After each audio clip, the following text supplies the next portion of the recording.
Sankheda police સ્ટેશનના ગોલા ગામડી checkpost પરથી કિંમત રૂપિયા 37,380ના ભારતીય બનાવટનો વિદેશી દારૂ ઝડપી પાડતી Chhotaudepur local crime branch. Sankheda police સ્ટેશનના ગોલા ગામડી ચેકપોસ્ટ પાસેથી કિંમત રૂપિયા 37,380ના ભારતીય બનાવટનો વિદેશી દારૂ ઝડપી પાડતી છોટાઉદેપુર લોકલ ક્રાઇમ બ્રાન્ચ.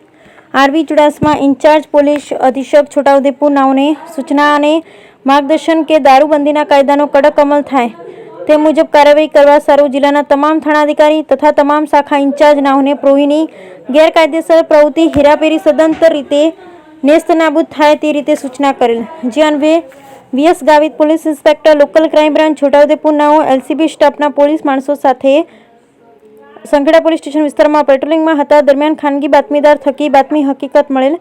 જે હકીકત આધારે ગોલા ગામડી ચેકપોસ્ટ પાસેથી ભારતીય બનાવટના વિદેશી દારૂ કિંમત રૂપિયા 37,380ના મુદ્દામાલ તથા દારૂની હેરાફેરી કરવા ઉપયોગમાં લીધેલ મારુતિ સુઝુકી કંપનીની ઇકો ફોર વ્હીલર ગાડી રજિસ્ટર નંબર GJ02 BP 8508ને સાથે આરોપી વરસનભાઈ ગમજીભાઈ વાસ્કલે અને નારાયણભાઈ દલસી તોમરને પકડી પાડી પ્રોહિણનો ગણનાપાત્ર કેસ શોધી કાઢી સંખેડા પોલીસ સ્ટેશનમાં ગુનો રજીસ્ટર કરાવી કાયદેસરની કાર્યવાહી હાથ ધરવામાં આવેલ. Bureau report Rehan Patel, Chhota Udepur.